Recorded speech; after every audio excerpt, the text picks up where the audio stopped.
Thanks, Ollie. Hello, everybody.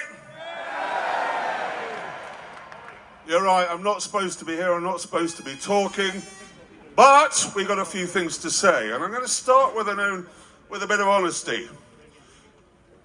I lived in London 25, 30 years, and when I was here, like a lot of people who live in cities and go on Twitter, I thought farmers drove around in Range Rovers, moaning, until February, and then you all went skiing. And then about 5 years ago, I started farming. And I've come to understand just how unbelievably difficult it is, and complicated, and dangerous, and cold. Very cold. Even when we're harvesting, it's cold. And it's just the forest of costs that staggered me. £200,000. Somebody needs to turn their mics off. £200,000. We need a medic. Medic. We need a medic to the right. We have a medic over to... by the building. Building doesn't narrow it down, Ollie. I'm going to say... to the right of the stage. To the north of the stage at 3 o'clock. Okay, so, as we all know, everyone down there, you know a tractor.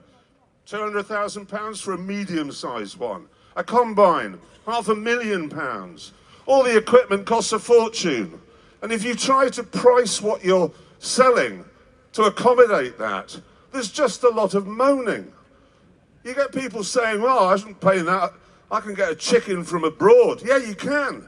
But it's so full of chlorine, it tastes like a swimming pool with a beak. And then you've got the environmentalists endlessly shouting at you, oh, your cows, they're altering the composition of the gases in the upper atmosphere, and your fertilizers ruining the trouty freshness of our streams and rivers. And I know sometimes you just think, what's the point? We're just trying to make breakfast, lunch and dinner, and it's just this endless whinging and there's no money in it. And the regulations. Some of you down there will know what I'm on about when I say we got a lot of GS4 this year on the farm. And we were told, oh, the sheep will love that. No, they don't.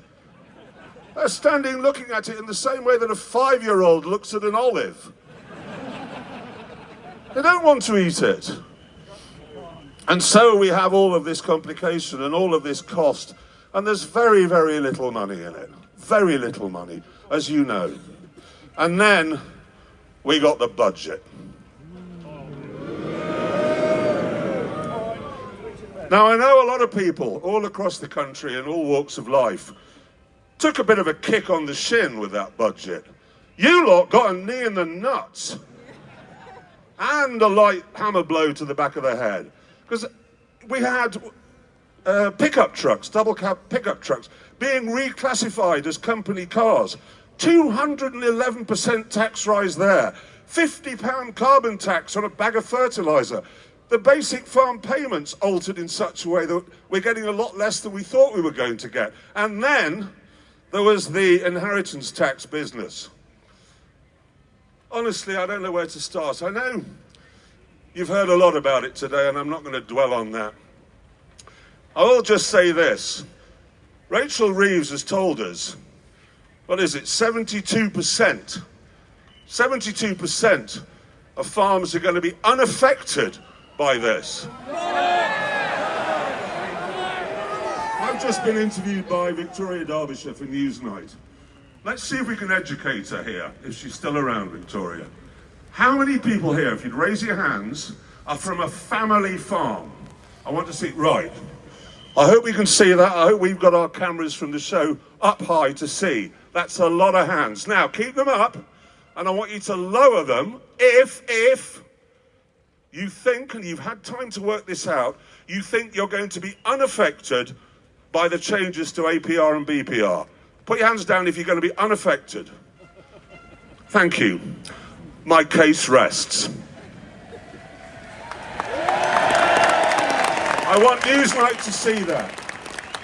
She was trotting out Nobody's affected. Rachel Reeves says so. Since when was the BBC the mouthpiece of this infernal government?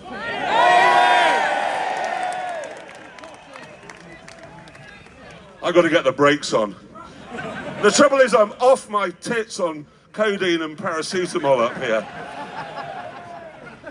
I don't know what I'm saying. But I do want to finish, if I may, with a message to the government. I do. Not a shouty one, it's this.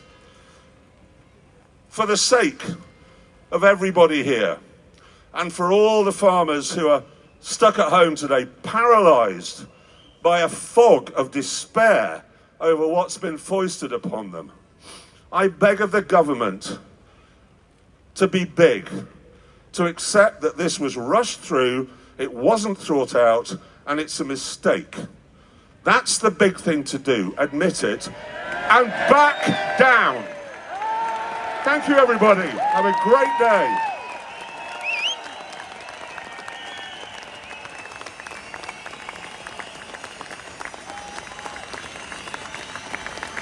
Hi, everybody. Ollie's just asked me to ask you if you could all turn around now, because we'd like to get a photograph of the size of this protest. The camera's somewhere down near the cenotaph there. Hold up your placards, hold up your banners. Let's get a picture of this. And thank you once again, everybody. And thank you, Ollie. And thank you, Emily. And thank you, everybody who's put this amazing thing together at very short notice. Thank you. Thank you, Jeremy, as well. And also, last night at the Peppa Pig Awards, he won an award. So I think you should all give him a round of applause for that as well.